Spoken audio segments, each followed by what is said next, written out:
And it was a great story. I wasn't able to articulate that, and that opportunity was missed. What do we need to get out of this script? And how can we do that in a way where we can reduce some of these elements, but keep the exposition, keep the emotion? And then they have respect for you. They're gonna give you more work because now they feel like you are gonna help them win. But you really dive into, in your free course, like being on the ball, other random questions come up. So no, calm down. Don't get excited, don't get ahead of yourself, and I'm gonna share my contacts with you to make sure you're protected. I'm here in the studio with Caitlin Delaney, one of Canada's top film producers. You do 14 films a year. 16. 16 films at your peak. Yeah. I mean, you're still doing that now, eh? We still have a lot of volume. A lot of volume. Yeah, you're getting work. And it's just Yeah. awesome that you're here to share how you made it, like how people like me just kind of getting started, understanding all the levels of the game so that they know how to get more work if they're a crew member, or also to get the funding so that you can break into that next level of your $1 million film. I've been a producer for a while now, line producer, executive producer. My motto that sums up producing is never take no for an answer and learn to say no effectively and confidently. So when I'm out there and I'm, I think, okay, well, we need to get a quarry. I'm gonna negotiate with the city until I can get those permits and stuff.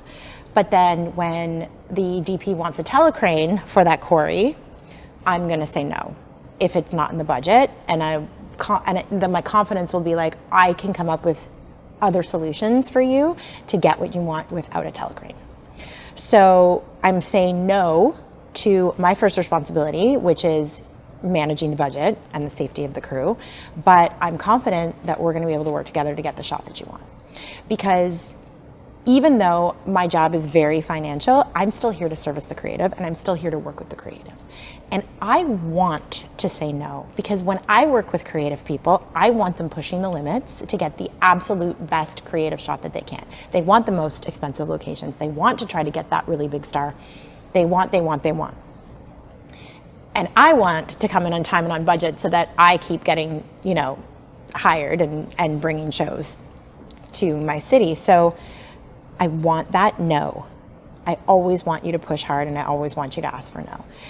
This will also teach you on the other side is why you're being said no to. So like when you come in and do the free course and when you're realizing why somebody's saying no to you, I think that would make you a better director, because you can look at approaching scenes a different way. So if you can kind of step outside, just behind that lens, and you're looking at why this is being said no, I'm saying this is being said no to because we're spending all this equipment down here, and this is your finale. And so then you can kind of start to see your script from a bird's eye view, and you can start to really pick your points that you think are going to be the most dynamic and move your plot along. And then I work with you to make sure, because even Martin Scorsese says he never has enough money. He says he's always 10 days too short and 10 million too short, then he never has enough money. So if you can start to understand your no's, you'll look at your script as an override, and that will make you better, because you'll be hitting those points in all of your acts. And we'll work together to make sure that entire script is served, and not just this spending all our money on this really cool diner because you think it references Back to the Future. We'll look at it together, and I promise you, even from a creative point of view, understanding no will make you a better director. You are helping the whole crew get more work next time. Because if you can consistently make your budget and your schedule, then that's what is reducing the risk for the financier. Exactly. And that's what it's all about. And if you can do that consistently, then it's so hard not to have success for your crew. It's hard not to have all these people wanting to work with you, but also getting the opportunity. And I think that's the biggest light bulb moment that you get when you understand like the actual game of producing that you just get from the free course itself. It's June. I'm shooting my 4th movie this year, which is slow, but it's still 4 after the strikes, after the slowdown. I think one thing that we really have to, that I could tell you is that we came out of a huge high from consuming content on COVID. We were locked in our houses for 3 years. Broadcasters and streamers were spending money on content because it was being consumed at a rate that had never been seen before. And the people coming out into the industry were just like, holy, let's go. During COVID, we were doing 16 movies a year, which is like just mind blowing. There's only 12 months in a year. And the people that started in COVID were like, they came in height of feast. But then the strikes came. And it started slowing down with the writer's strike, and then it really kind of grinded to a halt with the SAG strike, and it kind of kept on for a few months.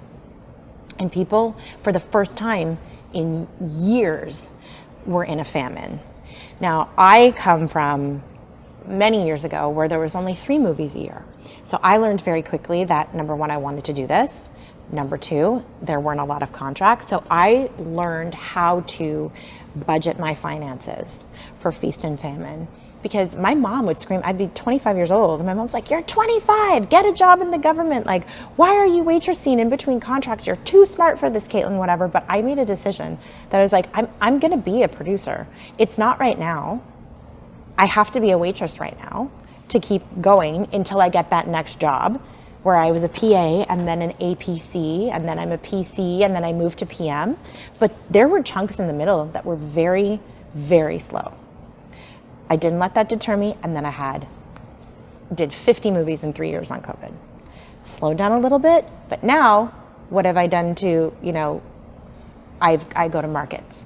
I've opened up my financing pool. I'm talking about co-productions when it was straight licensing deals. So there's always something that you can be doing in that famine time where you get back to feast. And so what I want to say to people, if you're not afraid to be a little bit uncomfortable and a little bit uncertain, because there will always be another movie. If you are comfortable having that kind of consistency, you're made for film. If you're walking into this thinking that I'm going to make a certain amount of money a year and I'm going to work a certain amount of day a year, you're going to be wholly disappointed.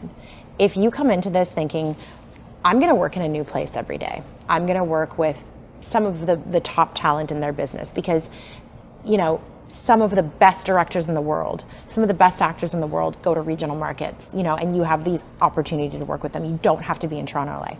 If you're willing to be uncomfortable financially and with your schedule, the sky is the limit for you. I was willing to be uncomfortable. When I was in a down, I honed my skill set so that every time it went to famine, I leveled up.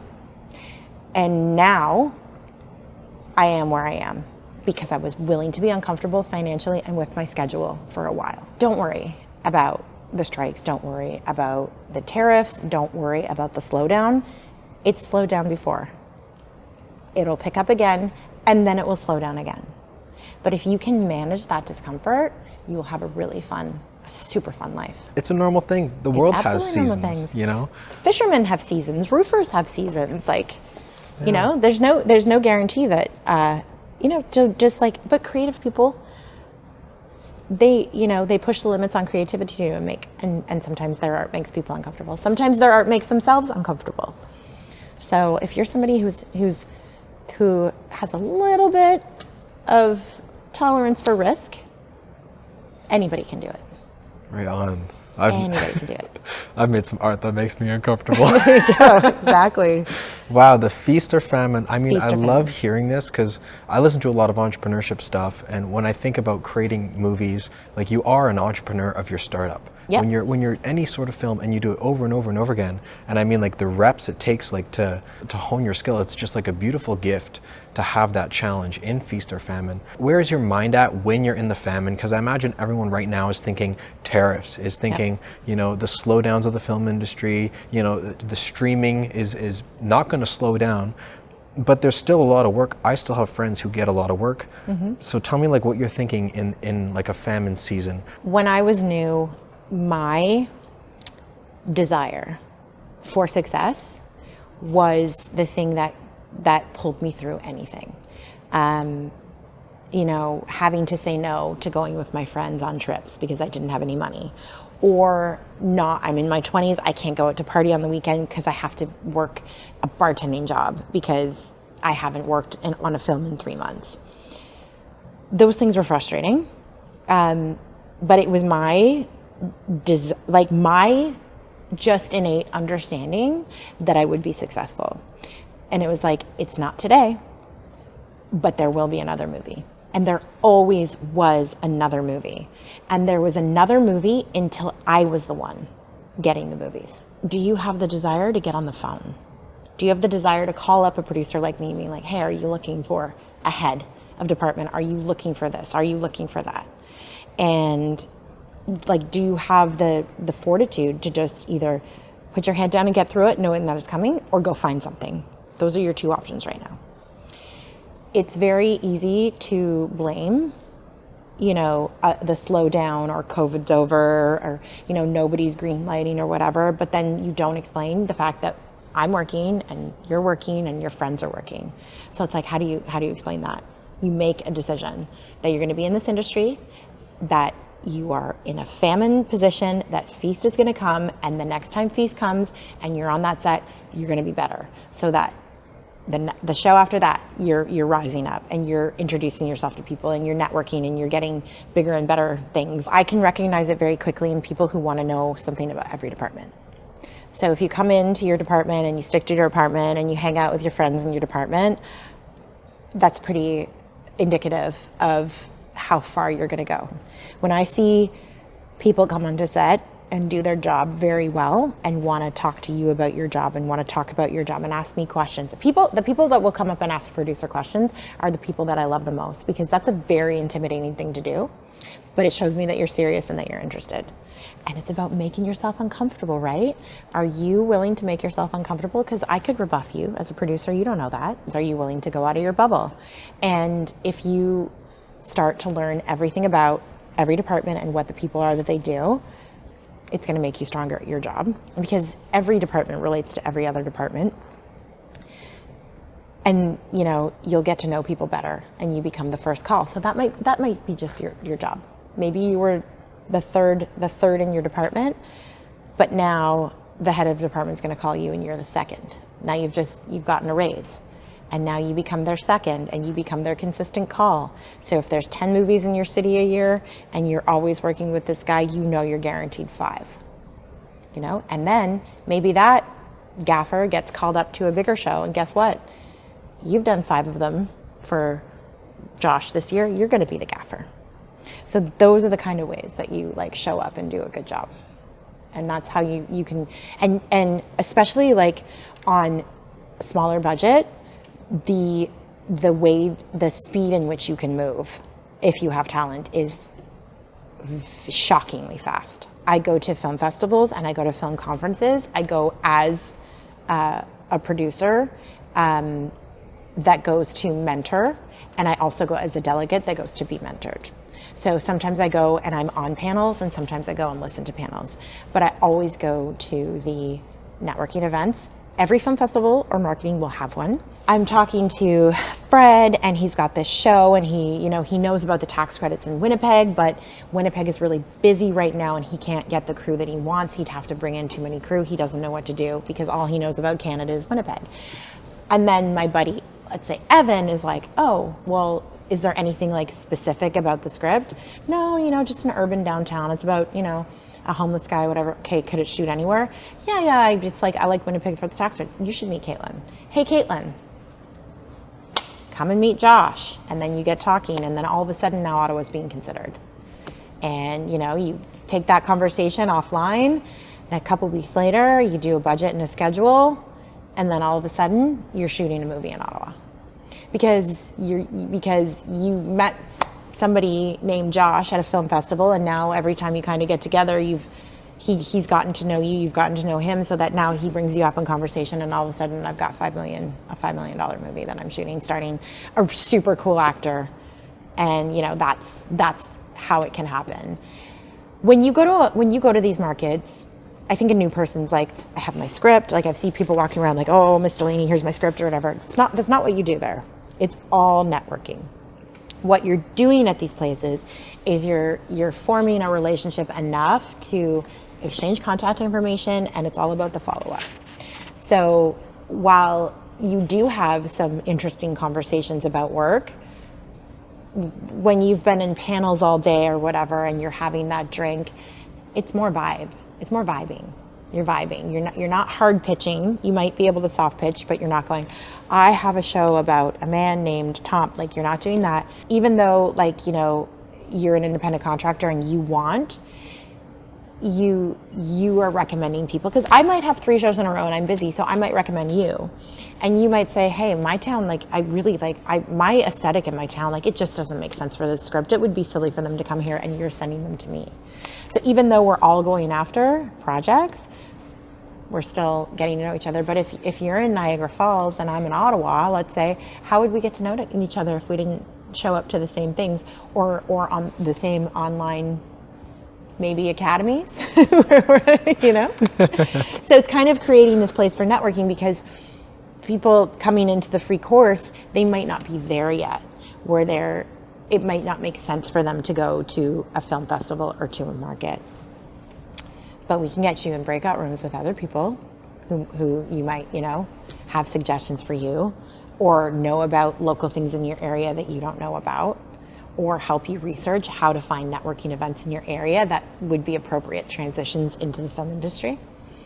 So yeah, everything's networking. When I did the free course with Uplight, like, the name of the game is networking. It's knowing how to present your project so that it's so appealing. Yes. And that's like anything in life. I mean, I recommend everyone learn sales. It's like the #1 skill everyone should have, because you sell yourself to your girlfriend, you sell yourself to your bestie, you sell yourself everywhere you go.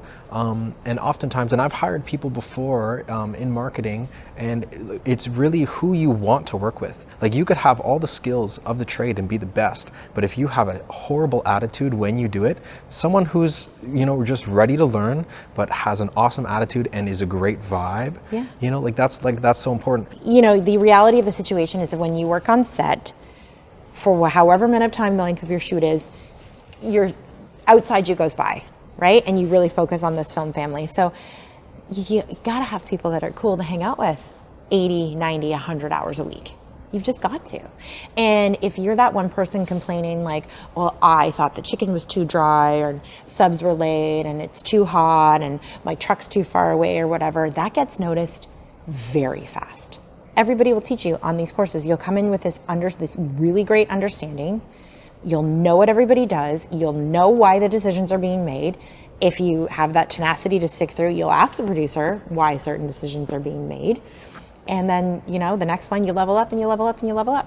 You already know what the safety procedures are. You already know how the thing got developed and budgeted. You already know what kind of documents we're asking you for health and safety. And if you're a set designer, you know, you might not even want to be a producer. You take this, we're going to teach you about what kind of art you can put up on the wall. Because if you're not paying attention and you put something copyrighted out, do you have any idea how much money that's going to cost me in post? So we teach you in advance. You had someone who, a member of yours, in 6 months got $1 million independent film. I've been kind of working with her a little bit more frequently, just because I want her to get all her paperwork and hit all those notes and negotiate with the unions, making sure that she's negotiating within budget, that she understands how, like, what she can ask for, what she can push back on. So I'm just kind of mentoring her through this phase. She's in pre-production now, and she's totally excited, but it's that information condensing, right? Where she didn't have to go and be a PA on 5 shows to get that kind of access. What you get in Uplight Academy is you get an access that you would take you a long time, potentially, unless you're a super outgoing, driven person, to get on your own. And immediate feedback about your specific problems. I think the third thing for success is pitching.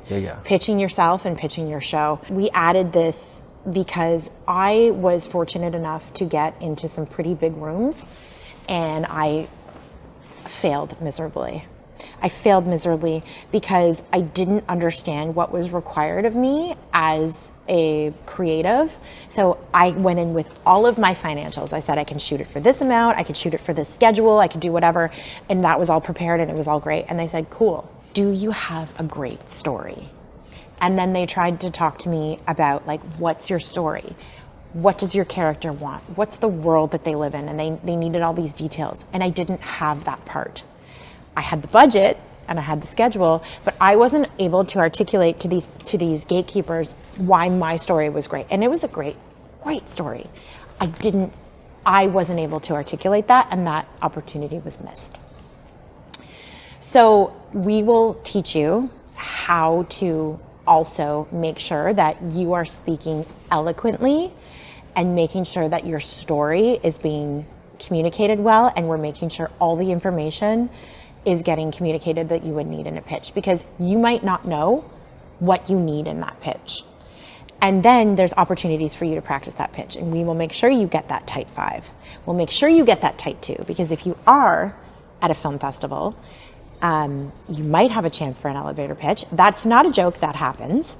And you might get into a room and they might go, you know what, that's just nothing like we're looking for, but we still have 20 minutes on the clock. What else do you got? That absolutely happens. So we'll make sure that you're able to articulate things so well that they're not going to be able to ignore those ideas. And then you have the added bonus of being like, well, I'm ready to go because I've got all of this. I've got my financials, I've got my risk assessment, I've got my comparables, and then you're unstoppable. Wow. Yeah. I mean, like from someone just kind of getting in or just learning about the game, it seems like a lot of stuff to remember, but I mean, you break it down so easily, like you have like everything there. And I mean, it's just good to know that like even just with the free course and what you're teaching people, I mean, you cover all the grounds, but then at the end, like you really know that there's nothing else you need to worry about. It really is all about like, if you have the best offer on the street, you just got to make it so good that they can't say no. Yeah. That's what it all comes down to. And I think you do such a great job of breaking down like what actually you need to say, all the things you need to prepare. That just happened to me. I got a sit down with CBC, and I optioned a book. We teach you how to option a book. I optioned a book and I went and presented it, and they said, you know what, that's really tough. It was for like 11 to 14 year olds. They're like, that's a super, super hard place. Like, it's hard to place that. We don't really have anything like that on our network. What do you have next? Now, I knew that they were going to say that because I had done my research about them. So we also teach you like who should you even pitch to? Even though my main focus was this book at this particular conference, I knew that they would say no, but then I knew that I would have 12 other minutes to pitch the other things that I didn't have tabled on that. Yeah. Yeah. Yeah. So even though I knew that broadcaster was not going to take my option book, I still took that because I knew what they wanted. Let's say someone's coming from a different career. They want to try film. They're not too sure. They're used to the consistency of it all. Have you had anybody who switched careers? Like, how'd that work with your experience, like mentoring people? The number one thing that is going to make a career switcher successful is really understanding it's not the job, because there's a lot of transferable skills. You know, even if you work in a government position, you might have, you're a copywriter, so you might, know marketing, so you might know story, or, you've done budgeting for your department for years or whatever. So all of those skills are transferable, and I feel like you can get that over pretty quickly, but it's really understanding. You're walking now you're leaving salary for uncertainty, and it's the hours. And the hours are the number one thing that hits the career switchers the hardest, because they really don't understand that you could get a phone call at midnight and you might have a crisis that you have to solve. Or, where it's more physical than you thought. You're loading trucks in the snow at 2 a.m. But other than the hours, career switchers do very, very well. So it's just kind of like having that conversation with yourself. It's like, am I at this point, after 20 years of a routine, am I willing to shake it up? And, I've had people start at 45 and do very, very well, Yeah, I think a lot of people are trying to hear that, that they can start later, that they don't have to be a protege at 16 making short films and then, the ball keeps rolling. There is a lot of transferable skills. Yeah. So here's the thing too, like I would, you're 60, you're 65. Yeah, there's crazy hours, but who's saying you have to do that all the time? Like maybe you're retired, maybe you've taken a package, maybe you're looking for something other to do. Yeah, it's crazy hours, but nobody's saying you have to do them full time. maybe you do this. Maybe you do your development and then you prep for a month and then you shoot for a month and then you take a month off and you go visit your kid in wherever they are or whatever, and then you come back and you do development or something. So there's nothing to say that you have to do 16 shows a year like I do. So it could be a really fulfilling and meaningful thing as a part-time, or you could just be like, you know what, I never did it, I'm gonna do it now. My dad is 71 and he works 90 hours a week.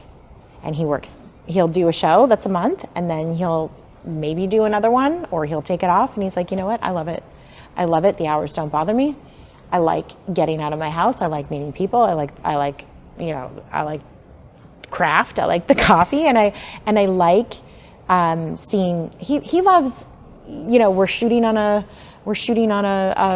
pig farm, you know, and he doesn't have anywhere to drive. So now all of a sudden he's spending his day on a pig farm and he's wandering and petting pigs and stuff. Like, he's like, this is interesting. This is fun. You know? Absolutely. Yeah. So it's like, he only started when he was 65. And he gives me advice all the time now, because he'll drive around the directors and the DPs or the creatives from LA or whatever. And he'll be like, I heard a really good idea. You should think of this for your next movie, or you know. So now he's become kind of like he's become my mentor, because he's listening to these conversations and he's learning. He's passively learning as a driver. He's hearing people make budgets. He's hearing casting decisions being made. You know, like people are comfortable with him. They're on speakerphone. You know, and it's like, and he's like, I'm 71 and I'm listening to $1 million deals being made. Like, this is so fun. And then I drop him off and I go pet a pig. Like, this is wonderful. Yeah. So he started at 65. He started at right? 65. Yeah. Wow. He retired. He retired on April, and he's never stopped. Wow. Wow. Yeah. And so he made it all through COVID, you know, yeah. being able to make it happen. I just think it's beautiful hearing like the importance of just being in the right room at the right time. And that's why, I mean, like, I know that next time I'm going to have to pitch something, I'm going to come to you, I'm going to come to Uplight, yeah. And I'm going to roll on up, I'm going to bring my pitch, you know, we're going to chat it up, hear some opinions. Yeah. Because really, like, if the way I think about it, like as a risk-taking entrepreneur, mm-hmm. okay, is that like if I could reduce the risk for myself before I have the pitch, like that's what it's all about. Like, what is the risk of me losing that pitch? Yes. If it's $1 million film, yep. I mean, how much would I pay to make sure that that pitch is going to land for that $1 million yes. budget? You know what I mean? Yes. So I'm going to be there. I'm going to be throwing my pitch around. Yes, absolutely. And it's, you know, if your father could just get like such insight from just a random phone call, like I'm just thinking about all the awesome heads in the room, the people you bring in, and people who have been there for a long time, yeah. you know, sharing this constant stuff. Because I mean, that is an edge on its own, right? Like, yeah. having everyone share their ideas constantly, it just keeps you fresh. Because pitching, like, would you say pitching is something you have to keep fresh? You have to. And sometimes it takes more than one session to get that down, especially if you're the writer. I find that people who are writers, they're thinking about the entire movie, or they're thinking about the entire series. And when they're talking, it's very jumbled. And I can tell without you telling me if you're the writer of what you're pitching, because you're jumping around, and I can see that it's here, but it's not here. And so if it doesn't matter if it's here, if you can't get it here. So we're going to take it, we're going to make it linear, make it dynamic, make it easy to follow and hard to say no to. And we're going to make it in the most dynamic and concise way, so that all of this good stuff that you're doing up here, this is what you're paying for, right? Because, you know, there's a lot of great ideas. They're just not told in a great way, you know? Yeah. So we just like, your great idea will help you tell it in a dynamic way. And so this is what you're paying for, to take it from here to here. Absolutely. Being able to pull yourself out and see it from the market, I mean, that's so valuable. And it doesn't seem like something that's hard to do, because, you know, you just have a quick chat and then boom, it clicks, and now you're talking about your thing in a whole different way. Mm-hmm. But like that itself is the valuable thing. It doesn't have to be complicated to do, but just having like the people like you to chat it up together. I mean, people don't really see until they lose that $1 million, you know, yep. thing, and then they realize, oh gosh, like that's really what it was about, and I wish I had prepared. Yeah. You know. And I still do pitch prep. I still do. I have a reality TV series with this extremely interesting athlete that I'm currently trying to pitch, so I won't say what it is right now. But working with a co-production partner, and we met at a party, at the CMPA party. And I was like, what are you working on? You know, like, so it wasn't that. It was, you guys should meet at the party. You should meet. You're both kind of, you kind of run in the same circles of the kind of things that you produce. And then so we said, hey, like, this was the Christmas party at CMPA. In January, we had that follow-up call that I'm talking about. What are you working on? What are you working on? And I told him. 2 days later, I said, I can't stop thinking about this. I need to partner with you. I need to partner with you. Because the way that I told him this, he could see it. And so I talked to his team and got them all excited, and now we're working together, and then we're ready to go to network now. And I said something, and one of the people on the team were like, no, that's not it. That's not it. It's not as dynamic. So what happened that now you've become very salesy, you've become whatever, we're missing the dynamics on whatever. And that was like 3 weeks ago. So I'm still getting trained on pitch because I'm, you know, I can help you get it out of your head, but sometimes I need help getting out of my head. You know, I still get mentored, you know, Absolutely. I'm still learning. I'm still getting help with my pitch. Yeah. But it's that dynamic, right? Like we need it to be dynamic. Yeah. It's like you sold us in a very casual conversation with your passion, and you got us excited. And you need to remember that, Caitlin, when you get into that network room. Get out of your own head. You got a bit salesy. Get back to that passion or whatever. And you know, like, so we all need it. Would you say like how you win as a writer now is to become a producer and just have that double-edged sword? Like, oh, absolutely. Absolutely. And what, so you need to understand the behind the scenes. You need to understand what you write. You need to understand how it's shot because it will inform your writing. So the indie world, there's lots, but it's low budget. So I get scripts that are like, we only have $1 million and there's a 40-car pileup. It's like, well, I can't. That's $1 million, you know, that's 8 days of shooting and $1 million.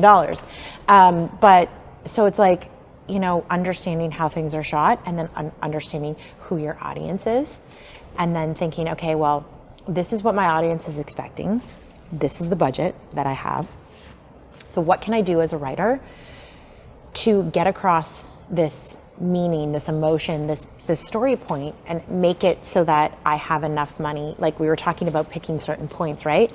How do I have enough money that I can shoot this entire thing really, really well? So being a writer, I can also tell a new writer with, they're like, oh, we have this script and we have this budget. And I'm like, this person is new. That's great. And then what I do is like, even professional writers, I'll work with them and being like, what do we need to get out of this script? And how can we do that in a way where we can reduce some of these elements, but keep the exposition, keep the emotion, keep the red herrings, keep the plot points, and we'll help you do that. We can teach you how to do that at Uplight. Absolutely. Right on. What would you say for someone who making films and they're just trying to break that like level of constant work? Like what does that person have to do? You need to deliver films on time and on budget that are dynamic to watch, that audience like. Those are your 3 things. And if you deliver those things, you will get money after money after money. So people think that, oh, it's a producer, it's financial. It's not. It's very creative. Because producers have a lot of input on scripts even before they go out to directors. I half the scripts that I give script notes on haven't been seen with a director. And sometimes that's a good thing because sometimes they're written in a way that if a director saw it, obviously it's so amazing, they wouldn't want to give that up. But it's your job to make sure that it's still dynamic, but you're going to deliver on time and on budget. So you're working with the writer as a producer to bring those sequences down without taking things away from the story, and then it goes to director. And then you hire good directors that are going to deliver something that the audience likes. You have to be aware of your cast. You have to be informed on who's marketable. You have to have reasonable conversations with your casting director and your network to find someone within your budget range. you know, like, so it's very creative. It's the thing that people understand the least about being a producer is how creative it is and how much you have to work with creative. And you have 5,000 from the province to deliver 30 seconds, or you've got 500 million on time and on budget, dynamic to watch, audience nights. That's the three things for success. What makes a dynamic to watch film? You care about the story, whether or not you think the story is trivial. So dynamic to watch, it would just leads naturally into audience liking it, because if I'm looking at this beautiful world, it's got, you know, enough conflict that I care about the outcome. It's likable characters or it's unlikable characters that make it likable characters. Like all of those things happen. I, as the audience member, is going to like it. So those two things, one builds on the other. Right on. Do you cover that in the in your group at all? I imagine you talk about a lot of different things. We talked about pitching. Happens in your mastermind or your mentorship group. Pitching, you know, working on the budget. We teach you how to option book. We teach you how to get your artwork and everything cleared. We teach you how to get insurance. We teach you how to negotiate with unions. We teach you how to negotiate with unions even if you're totally non-union and you want to use union members. We teach you how to budget. We teach you what things should go into your budget. We teach you the documents that you need to sell your movie. So even if you make a short film and you want to sell it, there's going to be a minimum amount of things that you need to sell. We teach you how to negotiate with a distributor. We teach you how to talk to department heads. We teach you how to location scout. All the important stuff. All the things you really need to know. Yeah. Like, so I went to film school. Like, what did I not learn there that I definitely should have known being a producer? So in film school, you learn a little bit of everything. In these videos, you're going to learn everything you need to know. Everything that a producer should know at the 5 different stages that we cover. Development, production, pre-production, production, post-production, sales, and distribution. When you are in film school, you don't really go into insurance, you don't really go into clearances, you don't go into optioning, you don't go into tax credits.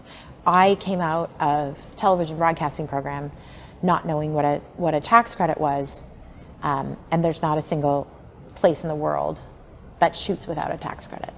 That's part of your financing plan. You learn about your financing plan. I didn't learn about a financing plan in film school. So it's a lot of the business side, and then we teach you, like we were talking about, we teach you how to take that business-minded, that, you know, coming in on time and on budget, and switching it and paralyzing it with the creative and making sure that both are being served. Because you're not just creative and you're not just financial. We teach you how to be both and walk that line to, where do we say, get to dynamic, and the audience likes it. Absolutely. So this is the journey we go on. Yeah.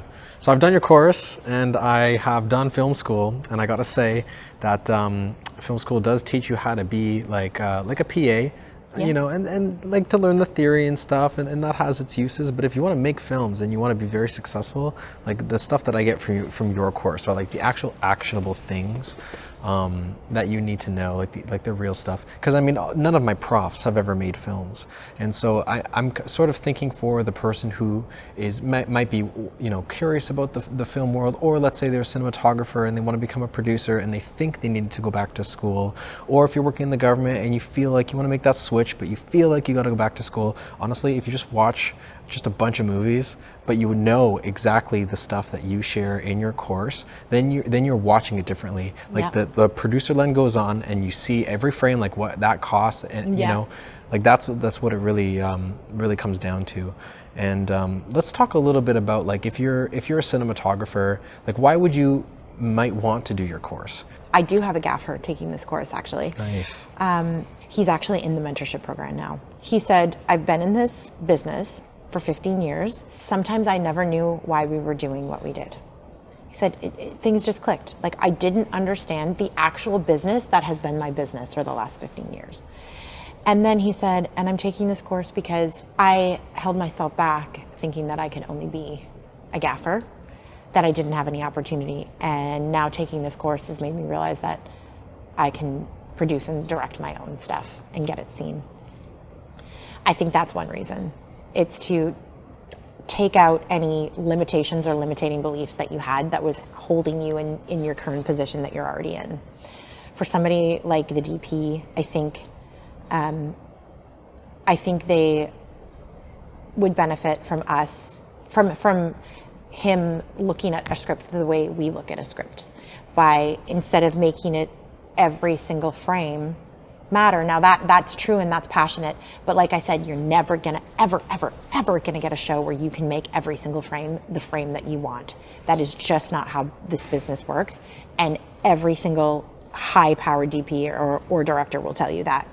So if you can look at it from a business and producer point of view, I think it would really help you hyper zone into those sequences where you have to push back. So if you can look at it from a producer's point of view, and you can see like why they're rushing you along, why they're not getting you their telecrane, while they're not doing this, they're not doing this. If you can look at it for that, you can push back and be like, but you have to do it here.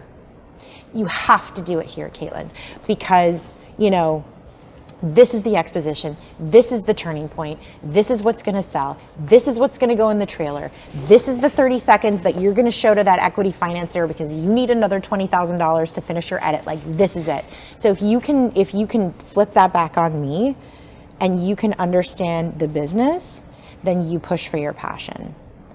Because if you don't understand it, what if you get a bully producer that's just going to railroad you? But if you understand the business and you understand the script, you've got two powerful pieces of information now, and you say, no, this is my art.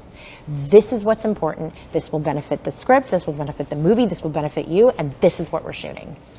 That's why I think you should do it. But that's just, to me, like I come from the entrepreneurship world once again, and knowing what your boss wants is the most magical thing that will ever transcend your career like you never believe, in any industry. And that's exactly what this is for the film world, is like, if you're a cinematographer and you know why, like what the value is to the producer selling the film, you know, then you can say the right things the right ways, and then they have respect for you. They're going to give you more work because now they feel like you are going to help them win. Like, if I know how to help my boss win, and I know the language to say to do that, I mean, that's how you get raises. That's how you move up in the world.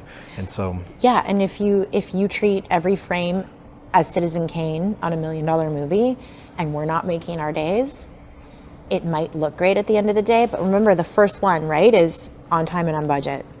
And if you're not helping me get there, you're not coming back from the next one.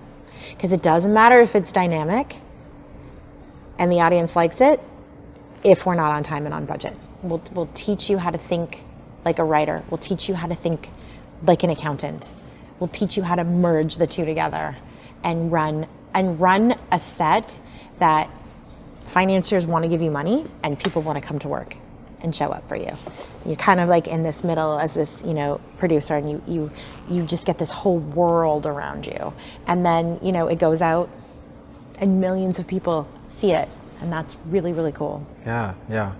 If you think about just the free course itself, all the content that you have there, how long did it take you to amass that, listening to mentorship, you know, going to all these networking events? Like, what did it take for you to get that? 15 years. 15 years. For me to put myself down on camera and look at you and say, hey, I'm going to teach you everything you need to know.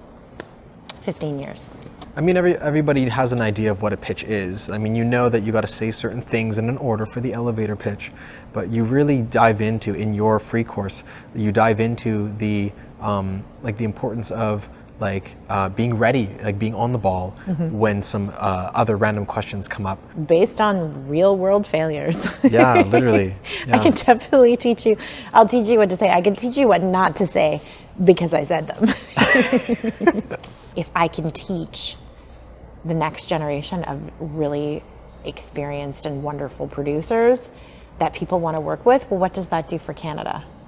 You know, I'm thinking big, like if we've got the best producers in the world, then we've got the best producers bringing the best shows, and that just like grows the industry for everybody.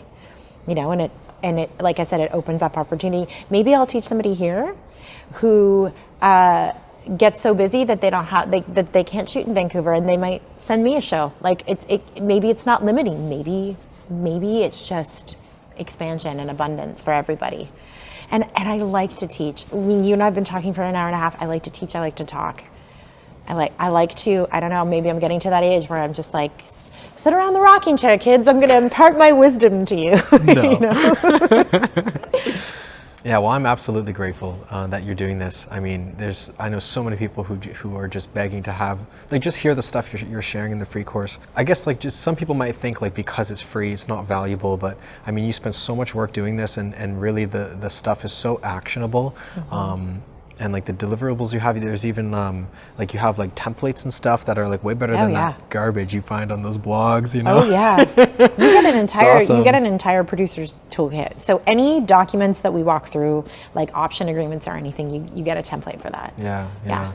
But it makes sense too, because you also know that it's so important to have co-producers, and by doing this, you're also helping like people, you know, boost their careers, and then maybe they're gonna, well, you know, once again shake hands with you, send some good, a little something. some good karma back, you know. Yeah, absolutely. Yeah, it's awesome. It's awesome.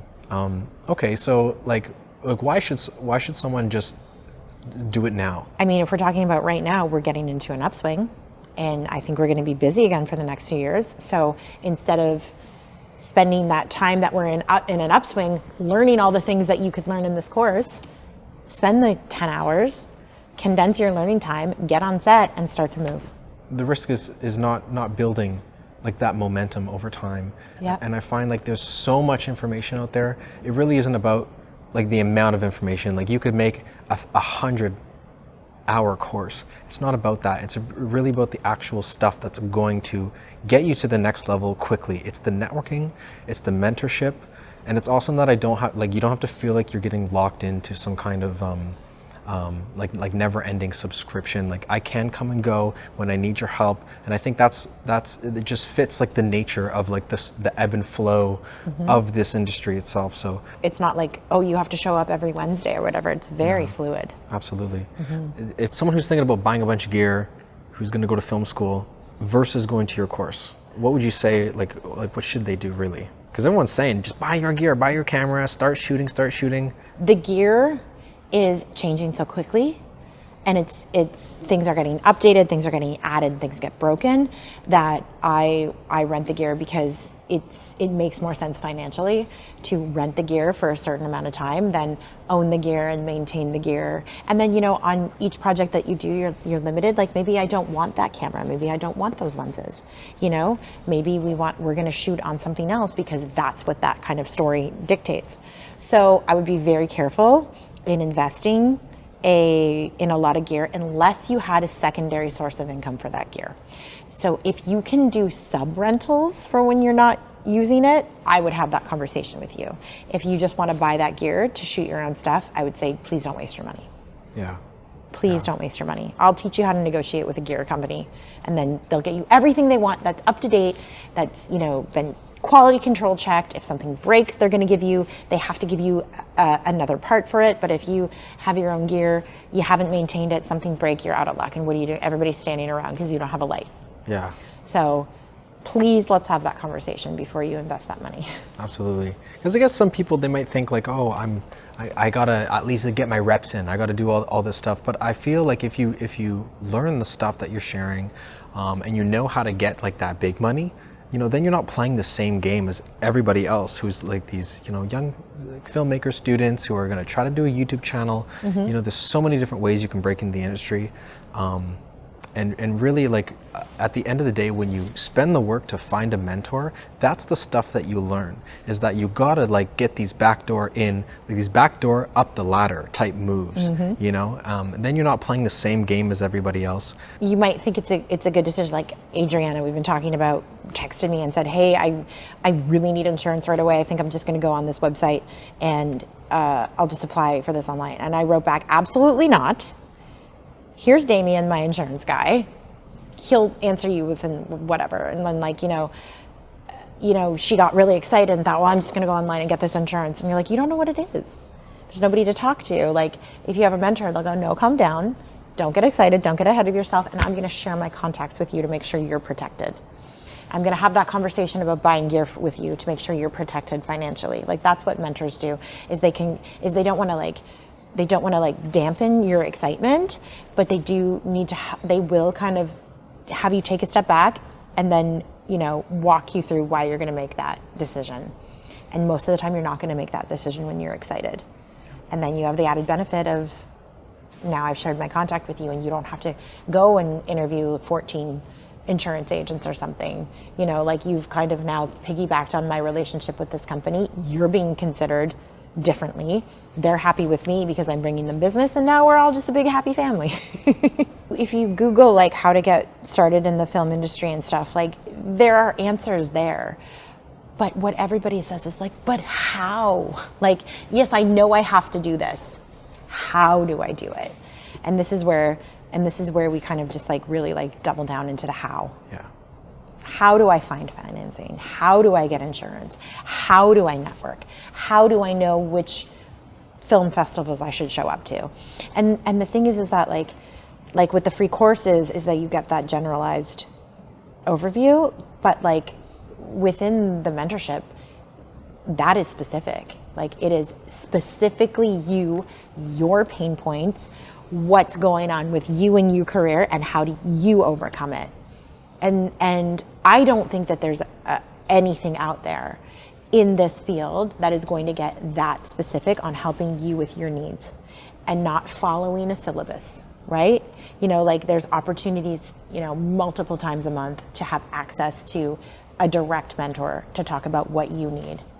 I'm missing 10% from my financing for this particular project. I've tried these 4 places. Where can I find this 10%? Every week that we cover, but there will always be an opportunity for you to make it about you. You know, obviously we're chilling right now. Mm-hmm. You know, the vibe is cool. Yeah. Like, so what are people saying like when they join? Like what are their impressions? Like what are their fears when they come on in? I think their impression is that it's a lot more interactive than they were expecting. So even when we do a Skillshare, like if I sit down and teach you how do you read a script, what goes into actor reading the script from a producer's point of view, we'll have a conversation like, hey, I didn't really understand what you said there. And then other people chime in and go, no, I don't understand it. So it's very active and it's very back and forth. I've noticed that the people that like come consistently, they're becoming their own network. And, you know, they've been in these rooms, they've been vulnerable about like what their knowledge gaps are. They've been humbled to ask for help in certain things. And now they're creating this community of producers that they trust and can lean on. And that's the cool thing. Yeah, yeah. They cannot stress how valuable it is to be in the right room with the right people. And so like, what are your other options? It's like, you've got to go to those like film festivals and stuff. I mean, when you're at a film festival, people are watching movies. Mm-hmm. It's so like, you might have some with some programs that will pair you up with some more advanced people, but I mean, that's not with all of them, but you still have to pay to go to all of these. Mm-hmm. And you pay to go to these ones. Some are very expensive, some are, you know, they're okay. What would you equate like the cost of like joining this room of like highly catered, ready to go people who are trying to build trying to build and grow? How does that compare to your experience going to film festivals as like the networking option, you know, that people have right now? Well, the cost of going to Cannes is very high. And when you and I were talking about the pricing of the mentorship, it was like one sandwich a week. It's like the cost of like, can you afford one sandwich a week to network with people that are very established, to build a network of emerging producers that you grow with for that? Is that chump change to people? I mean, there's people who buy their lunch every day, you know? What's the cost of not doing it? Isolation, especially in a regional market. And you don't get the benefit of mentoring or learning from other people's mistakes. And it might take you 15 years. Yeah. That's the cost, is that it might take you 15 years instead of a year. Yeah. You have to listen to why we make the decisions we do on a film set, and you have to ask me why I make those decisions. If I'm going to mentor you, you have to ask questions. So that's why there's always a Q&A. Yeah. I've 2 degrees from university. I have 0. Oh, there you go. I was going to say, what actually makes me money had nothing to do with what I learned in school. It's never that. No. I do marketing, a lot of marketing for small businesses, and I had no marketing class. Like, I've paid money to like make that jump from entrepreneurs before me, from the mentors that I've had, and like that's like the name of the game, like in entrepreneurship. So you're teaching the entrepreneurship of the film industry. Yeah. You know, how like you are going to bootstrap yourself up, you know, as a producer, understanding like the mechanisms of the game, so that when you see the whole scaffold, all the different levels of the game, and you see it clearly, then you can be that cinematographer who says, this is why the shot's important, because Exactly. here is where you're going to sell the film. Here's what Yep. like the trailer, right? That was my biggest takeaway, like at the highest level when I did the course. We'll teach you how to be taught. Yeah. We'll teach you how to just keep going. You don't need anything else. You don't need a fancy degree. You don't need a film school. Like, none of that should be in your head as a barrier as to why you can't show up and be as big as you can possibly be. Yeah. What am I equipped with now that I've done the free course, let's say? You will be able to walk into any set, know what people are doing, why they're doing it, where you want to go to in your next phase of the career, and how to find somebody to take you there. Or that's one way. If you're going to go on a big traditional, like if you were to come and walk onto my set, you know who I am, what I do, why I'm doing what I'm doing, what everybody else is doing, and who you need to target to get to that next phase to level up. If you are an independent director, you know how to safely shoot your script, how to get it insured and have all the paperwork you need to sell it, and where to go to get a distribution deal. So that's what you're going to be thinking.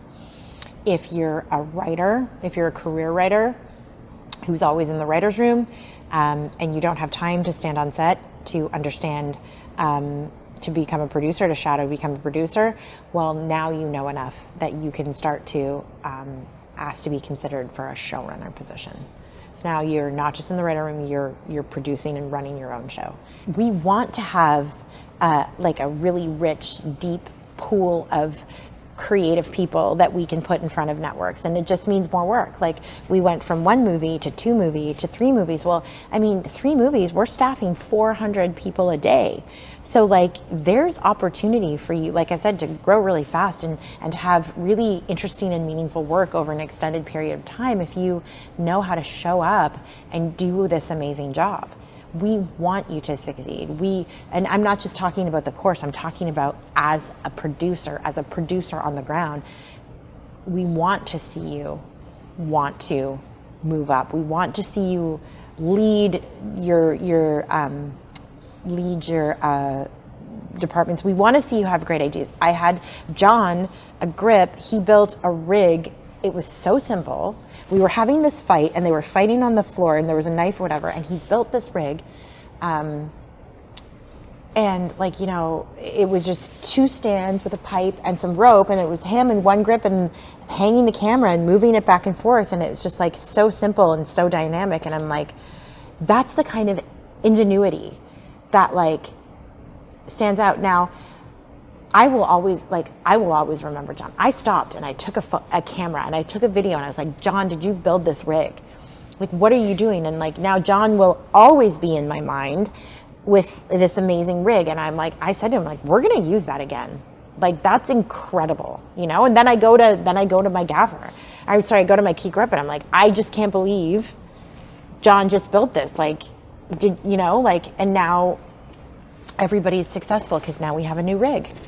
Because the key grip was, you know, you saw that John was innovative, said, I don't need you standing there. Why don't you go do something, see if you could build something. You built something amazing, and now all of a sudden we have this really great shot that we wouldn't have had. Right. You know? Yeah. And that's where constraints really do create creativity and Yes. create opportunity for, you know, you guys to get the best product without, you know, wasting money on things that don't matter. It's only going to happen if you don't take no for an answer. You know, because you could go on Reddit and read the 6 things that you need to do, and you might do all of those things great, but that just might be the day where you're just totally staffed up and you don't need it. So you're either going to be discouraged and be like, well, I tried and they didn't need me, or you're going to keep knocking on that door until you get your footing. Because all you need your foot in, and then you're going to blast it wide open. My first job, they didn't want me. I called the production every Wednesday for 7 weeks at 4 o'clock and asked to talk to Michael, the production manager. And on the 7th Wednesday, he went, it's 4:00. Is this Caitlin? And I said, yes, it's Caitlin. I know you didn't have anything last week. Yeah. 7:00 tomorrow. Meet beside the CN Tower. You're going to be a locations PA, You know, I could have called 3 times. You know, there wasn't a lot shooting in the city. I called a couple, and then I just said, you know what, I want on that show. So I called Michael every week for 7 weeks at 4:00 on Wednesday until he said, fine, be a daily. And then did I stay a daily for long? No, I didn't. Wow. Yeah. Wow. I so believe it, you know, because one of the most valuable things I've ever learned so far in my life is that no always means not now. Exactly. What do we do as producers? We don't take no for an answer. That's right. We don't take no for an answer. And you want to see that in someone too. Yeah, you do. You know? You do. That's You awesome. do. And I want to see you fight for yourself, because, you know, I might not be on set. I might be at the office signing payroll or whatever. And if I'm leaving you in charge, like, you have to be able to have tenacity. Like, you have to be able to stand up to that director and say, you're not putting a camera in the street. You know, you have to be able to say, hey, you have 15 minutes left to get your day. Like, the shots that you're planning, I don't know what you think you have, but like, you need to get your day. Like, you need to be confident. You need to have tenacity. You need to have follow through. You need to be able to push. And if you're not going to do that for yourself to get yourself a job where you can impress everybody, then that's it. You've stopped yourself right here. So, I don't know, go find another course, I guess.